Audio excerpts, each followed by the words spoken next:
Tapi ini teman-teman harus tahu juga nih, kalau 1 tahun percobaan dia tetap dihukum tapi tidak dipenjara. Dalam 1 tahun tidak boleh melakukan tindak pidana. Ini sebetulnya melihat dari sisi politis dan sisi opininya bahwa satu putusan itu sebenarnya ini tumpul ke atas nggak sih? Ini tumpul ke bawah nggak sih? Padahal kan sebetulnya gue lebih setuju sebenarnya jangan melihat dari subjek hukumnya. Gue tuh paling nggak suka, bukan nggak suka ya, nggak setuju kalau benar-benar murni pengguna ya, kan bisa dibedain antara pengguna, kurir, pengguna tuh ditolongin. Iya, ditolongin untuk diselamatin, bukan dipenjara sebenarnya kalau gua. Apapun jenis itunya ya, narkobanya ya. Mudah-mudahan ini jadi pelajaran. Pelajaran juga, iya. Buat teman-teman gitu, kalau udah sekaya itu jangan sabu lah kalau mungkin. Nggak ngajarin.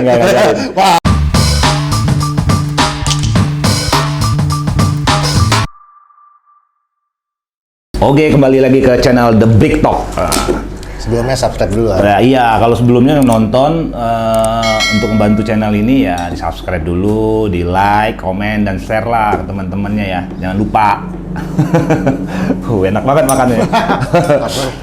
Hari ini kita mau bahas ini ya Bang ya. Iya. Kemarin Pengadilan Negeri Jakarta Pusat telah memutus kasus narkoba Nia Rahmadani dan Ardi Bakri. Ya. Padahal sebelumnya jaksa itu menuntut 1 tahun hukuman percobaan, terus direhabilitasi. Tapi hakim memutus lebih tinggi dari itu kan.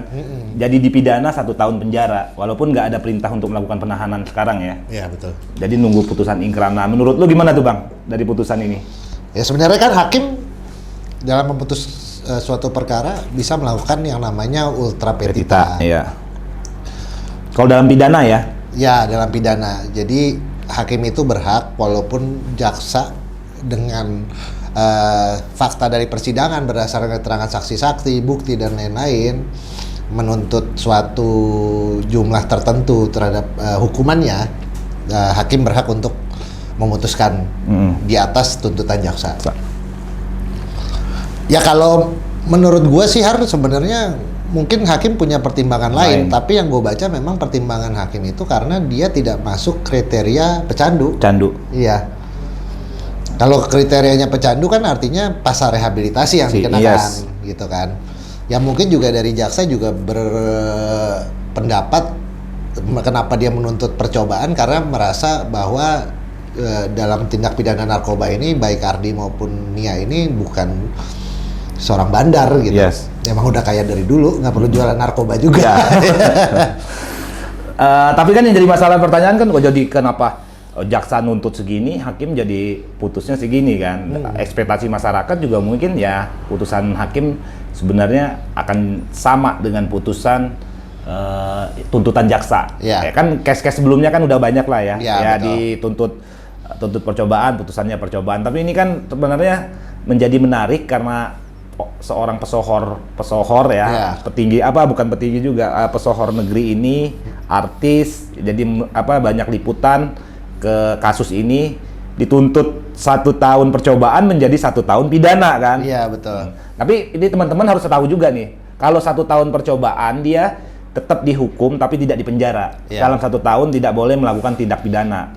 Dia tetap bisa bebas tapi dalam 1 tahun. Tapi kalau putusannya pidana, 1 tahun pidana berarti dia 1 tahun harus dipenjara kan?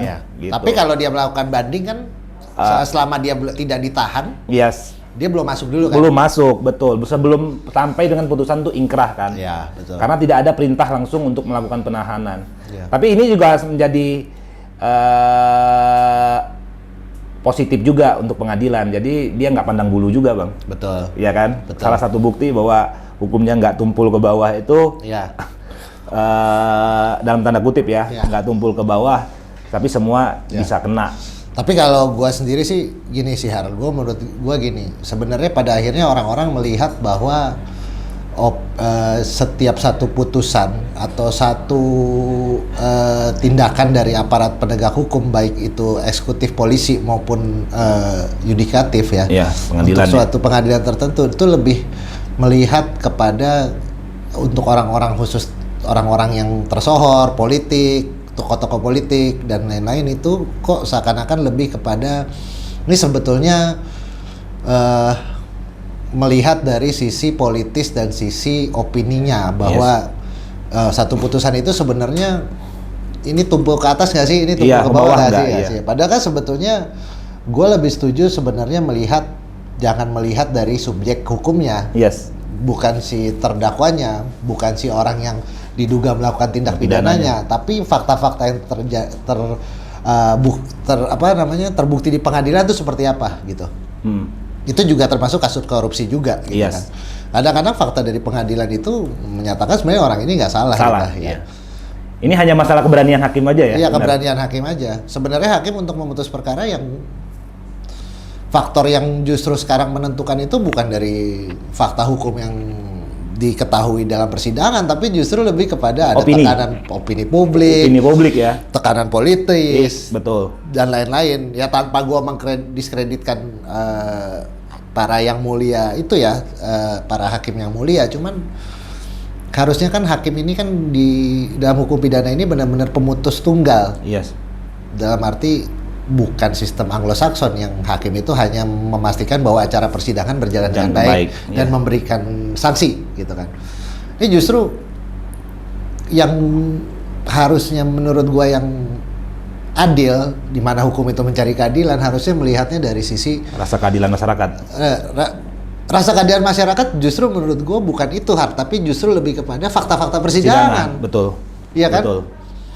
Ya, mungkin ya itu tadi hakimnya melihat bahwa fakta persidangan si Nia Rahmadani bukanlah pecandu, dia melakukan dalam keadaan sadar, bukan orang yang dalam gangguan tertentu kan yang harus menggunakan itu juga enggak karena faktor kesehatan kan. Nah kalau memang itu adalah pertimbangan hakim dalam memutus perkara ini ya gue setuju gitu. Mengesampingkan Nia Rahmadani pesohor dan lain-lain. Cuma yang jangan sampai satu keputusan itu lebih melihat kepada sebenarnya si Nia Rahmadani sebenarnya nggak bersalah gitu. Sebenarnya dia pecandu. Tapi untuk memenuhi bukan rasa keadilan, rasa kepuasan masyarakat gitu kan. Kan kesannya udah orang kaya. Banyak kan perkara-perkara itu kan dalam tanda kutip hanya untuk memuaskan opini publik ya, kepuasan masyarakat, tapi tidak melihat fakta persidangan. Ya jadi sebetulnya kalau gue melihat kasus ini mudah-mudahan putusan hakim itu pertimbangannya sesuai dengan fakta yang terungkap di pengadilan. Bukan hanya untuk memuaskan kepentingan publik, karena itu tugas eksekutif untuk mengambil satu keputusan atau kebijakan yang populer atau tidak kan itu eksekutif. Ini yudikatif loh. Ininya perwakilan tangan Tuhan. Iya kan? Kalau gue dari sisi hukumnya itu sih, tapi kalau misalnya gue melihat apakah memang mereka berdua pantas untuk dihukum, ya gue nggak bisa bilang iya atau tidak. Ya memang yang paling mengetahui itu hakim yang memutus. Dan Nia dan Nardi kan punya hak untuk melakukan upaya banding. Dan sampai sekarang kan kasasi. Jadi putusannya juga belum berkekuatan hukum tetap juga. Masih ada upaya banding ke pengadilan tinggi. Ya kalau nggak puas lagi nanti ada upaya hukum kasasi kan ke Mahkamah Agung. Tapi yang terpenting dari diketahui masyarakat bahwa apa yang dituntut jaksa, apa yang diputus hakim itu melebihi dari tuntutan jaksa itu tidak melanggar hukum juga. Udah ultra petita tadi kan. Dan kalau misalnya jaksa melakukan dakwaan terhadap seseorang terus kemudian dia melihat fakta yang terungkap di persidangan ternyata nggak bersalah menurut jaksa tuh punya hak untuk menuntut bebas. Betul. Iya kan? Tuntutannya walaupun dakwaan menyatakan terbukti melanggar pasal ini, tapi setelah dilakukan pemeriksaan saksi, ahli, surat-surat, alat bukti semua diperiksa, wah menurut jaksa ini bukan tersangka, nggak memenuhi unsurnya, ya dia bisa tuntut bebas, kayak kasus yang di Karawang kan, yang cewek itu kan bisa aja. Biasa boleh tuntut bebas. Jadi memang ya kita berharapnya peradilan di Indonesia tuh lebih mencari keadilan dan khususnya untuk hukum pidana benar-benar memutus dan menuntut bagi jaksa dan memutus bagi hakim sesuai dengan fakta persidangan. Betul. Walaupun gue sebenarnya nggak setuju juga pecandu narkoba ditahan ya. Terlepas dari itu, setidak-tidaknya dari putusan Nia Rahmadani bahwa yudikatif tadi nggak pandang bulu juga. Kan banyak juga artis-artis sebelumnya juga pemakai tapi dipidana. Ada yang dipidana, ada yang direhabilitasi kan, kayak gitu juga. Itu jadi tadi ya tergantung fakta persidangan, hakim melihat dari fakta persidangan ya. Gitu. Pokoknya ya itu mengesampingkan ada 86 lah, Iya, tapi ya unsur-unsur non teknis lah ya. iya, proteksi, tapi sih sebenarnya siapapun itu kalau dia udah duduk di kursi terdakwa ya harusnya diperlakukan sama di mata hukum. Hukum, betul. Equality before the law.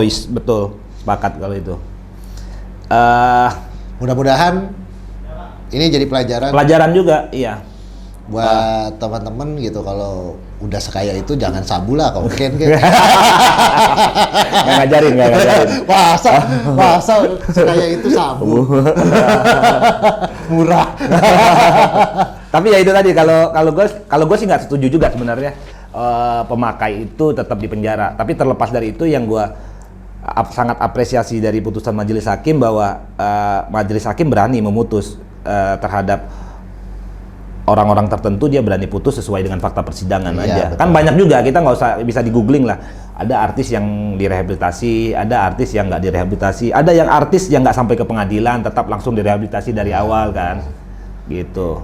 Padahal sebetulnya kalau dari sistem kita yang civil law ya, beda dengan Anglo-Saxon, sebetulnya untuk kasus yang sama itu harusnya treatmentnya atau hukumannya dan lain-lain mestinya nggak jauh berbeda, karena kan kita berpegangannya pada undang-undang. Yes. Berbeda dengan sistem Anglo-Saxon kayak di Amerika atau Inggris, itu kan benar-benar dari keputusan hakim. Hukum itu adalah putusan hakim. Jurisprudensi. Iya. Ya. Jadi kalau negara-negara Eropa, hukum-hukum yang mengandung Eropa kontinental itu kan harus ada hukumnya dulu. Iya. Harus ada ketentuannya dulu kan. Baru kalau Anglo-Saxon kan walaupun itu hukumnya belum dibuat, tapi perkembangan zaman yang hidup di masyarakat ada, terjadi ya, itu tadi jurisprudensi bisa dipakai kan. Gitu. Tapi gimana pun sistem hukumnya, ya kita mengimbau juga teman-teman gak usah pakai narkoba lah. Masih banyak dosa-dosa lain yang lebih enak dan nggak melanggar hukum gitu ya. Iya. Iya kan? Ya tapi ini juga jadi catatan juga untuk pemerintah kalau gua. Nggak artis aja sih. Pengguna narkoba akan terus meningkat, akan terus ada perkara yang juga, apalagi artis-artis tetap ada.